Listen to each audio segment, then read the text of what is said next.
Today, crypto prices take a break from this week's sell-off. A panel of federal judges expressed doubts they should grant an appeal of Sam Bankman-Fried's fraud conviction. And Brad Garlinghouse, the CEO of Ripple, breaks down the company's growth plans from the firm's Swell conference in New York City.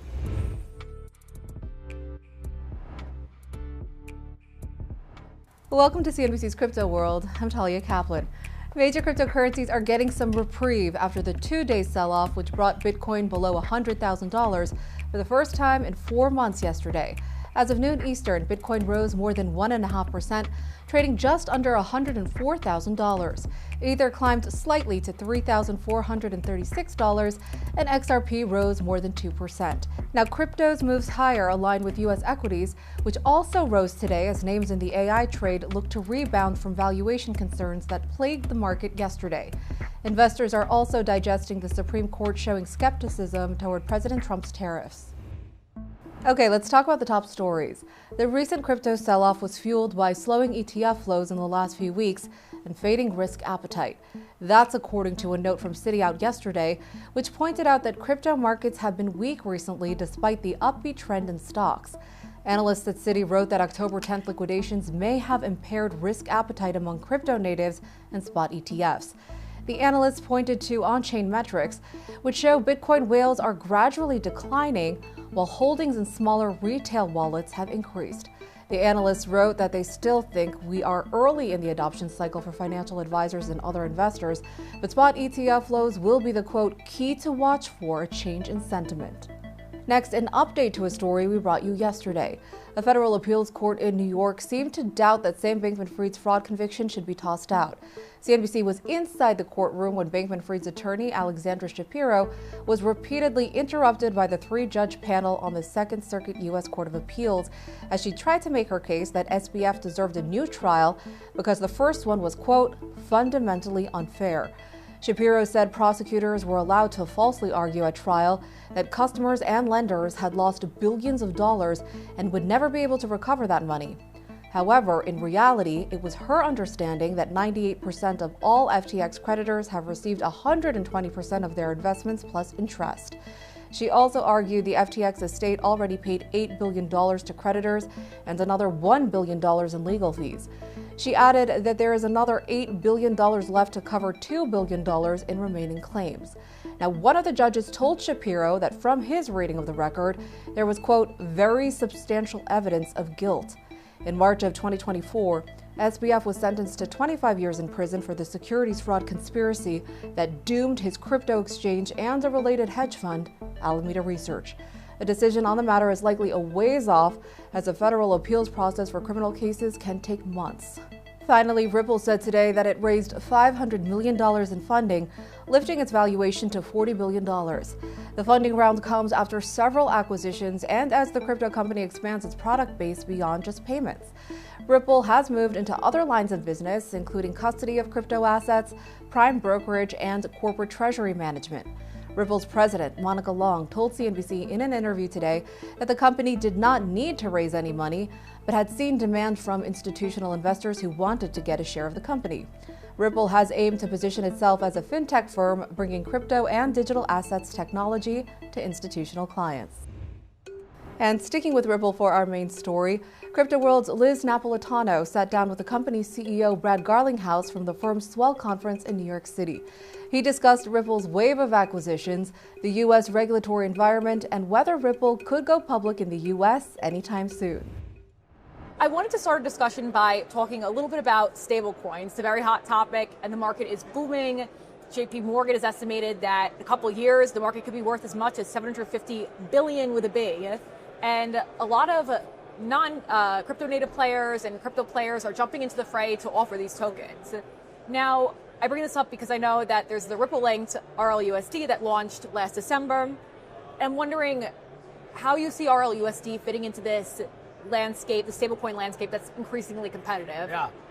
Look, I think the estimates around the size of the stablecoin market are actually understated. So I've seen numbers ranging from 750 billion all the way up to 3 or 4 trillion. I think when you step back and think about what problem is being solved, it's a big problem, and whether it's a corporate, whether it's individuals, making money move the way information moves today is powerful. Making it easy for people to pay each other, pay for things, cross-border. These are all very powerful things where you have trillions of dollars flowing. And so when you see markets that big, I can see a lot of capital continuing to flow to this market. As you pointed out, Ripple is launched our stablecoin just under a year ago. We just passed $1 billion market cap. So in 10 months, we're very happy with the progress. Ripple is always focused on that kind of institutional use case. So we're integrating RLUSD in our payment flows where it makes sense, where a corridor or a currency pair is more efficient to use a stablecoin than it might be to use XRP. And we want to make sure we're solving the customer problem as efficiently and as inexpensively as possible. Sometimes stablecoin is the way to do that. So I think the whole market's going to grow. Ripple, I think, has an exciting play within that. There's obviously some other very successful players, which we welcome, and I think the whole market can grow a lot. I focus a little bit less on the size of the piece we have as opposed to the overall market. If the overall market grows, I think we're going to do well. Right. Now, could you delve a little bit more into the distribution plan for RLUSD? So for us, the distribution plan around RLUSD is more focused on the institutional use case, on institutional collateral. We now have an asset in Ripple Prime, a prime brokerage platform, where people can use RLUSD as good regulatory collateral. So there's examples where we think it'll drive demand for RLUSD that's differentiated compared to some of the other stablecoins. Got it. Now, shifting gears a little bit, I also want to talk about regulations. Ripple's a big player on Capitol Hill, and leading up to the presidential elections, you guys donated tens of millions of dollars to the super PAC Fair Shake. And under President Donald Trump, you guys have been present on a lot of discussions on the Hill. So I'm kind of just wondering, based on what has already been achieved, the ratcheting back of regulations, the overhaul of the CFTC and the SEC, Ripple's case that was brought by the SEC being dropped, what else are you looking to achieve in the next couple of years, particularly in the lead up to the midterms? Yeah. Liz, I'll start just by saying it never made sense to me that this became a partisan issue. That somehow the Biden administration was very hostile towards crypto. It never really kind of made sense. We as a society in the United States should embrace new technologies that can actually put the United States at the forefront of innovation. Now, how those technologies are used is something we should talk about and make sure they're used appropriately. Ripple's always been a kind of compliance-first company, but you're very right. Ripple leaned into supporting Fair Shake, a super PAC, and Fair Shake supported candidates on both sides of the aisle who were pro-innovation and pro-crypto, because we feel like it's something the industry has been clamoring for. We want regulatory clarity. We want to make sure we are acting, but we've been asking for, give us clear rules of the road so that when we're doing things, we know we're doing them appropriately. And the Biden administration and Gary Gensler and the SEC was kind of resisting that clarity, and I think now we're seeing a very constructive engagement with government, with both Dems and Republicans, to bring forward things like the Genius Act, which already passed, providing stablecoin clarity so you can see that market grow and see the United States lead in that market.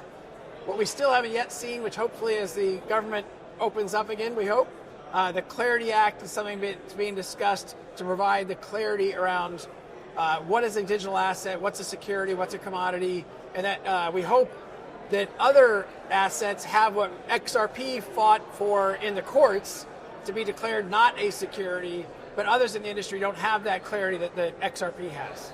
Donald Trump had also spoken, I think a few months at least ago, about creating some type of strategic crypto reserve and potentially even buying cryptocurrencies, including XRP. Have there been any discussions on that subject in the past couple of weeks, months? Has it been revisited? It seems like the issue was kind of dropped and then there hasn't really been much news there. I haven't heard anything new about that. I think it's an interesting dynamic because we as a society, I think, should always be keeping up with technologies. And obviously, we have a gold reserve and the hundreds of billions of dollars of gold. And if these are new stores of value that are strategic to the country, should we have a strategic crypto reserve of some kind that should, I think, be anchored by Bitcoin? I think that makes sense. Obviously, there's some work on that done in the spring. I haven't heard the latest on where we are as a government in implementing that. Now, shifting gears again, because it's been such a big year for Ripple, I would love to talk about the acquisitions. You guys have done about $4 billion worth of acquisitions so far. You had the Hidden Road one that was worth $1.2 billion for the prime brokerage. And you had the G Treasury, it was another north of $1 billion deal. The $200 million acquisition of the stablecoin platform. How do all these acquisitions fit into your corporate strategy, particularly under President Trump and this pro-digital asset era in the States? So I'll start just by saying I think that people still underestimate the largest economy in the world, 22% of global GDP, the United States, used to lean out on crypto, and now we're leaning in. And I think people underestimate how big a shift that is and what the impact's going to be on the crypto market overall. When I see that, and I think that people haven't quite caught up to what that's going to mean, it means that I want to see Ripple invest in that future and get ahead of where that market's going. So you're right, we have aggressively leaned in and made multiple, multi-billion-dollar acquisitions. Hidden Road G Treasury being the biggest. But for us, we've always tried to be that bridge between a decentralized financial world and the centralized or traditional financial world. And Ripple's been building bridges between them. So the assets we have been buying have been on the traditional finance side, so we can bring crypto-enabled solutions to that traditional financial world. G Treasury is managing literally trillions of dollars of payments for corporate treasurers, and the ability to introduce to them, here are crypto-enabled solutions that are faster, cheaper, more efficient. That's a good thing for everybody. Ripple had explored the idea of going public in foreign markets, particularly at a time that the regulatory climate was quite difficult in the U.S. Now a lot has changed. So now we have President Trump. He's very pro-digital assets. Again, the CFTC and the SEC have been completely overhauled. Would you consider going public in the foreign market still, or are you now more U.S. focused? Are you considering doing an IPO in the U.S.? Yeah. So if Ripple were to prioritize going public today, we would definitely look at the U.S. markets. They're the deepest markets, the broadest markets, the most efficient markets. So I think we would prioritize that. When we were talking about that before, we actually had exchanges from other countries around the world courting us because the U.S. was so, I think, illogically hostile towards this industry. Now, that being said, going public still isn't a short-term priority for us. We always kind of keep an eye on that, and maybe at some point we will. But for now, we're focused on building. And we have the balance sheet that's allowed us to make these multi-billion-dollar acquisitions and to continue to grow the business. We've also been able to return liquidity to shareholders.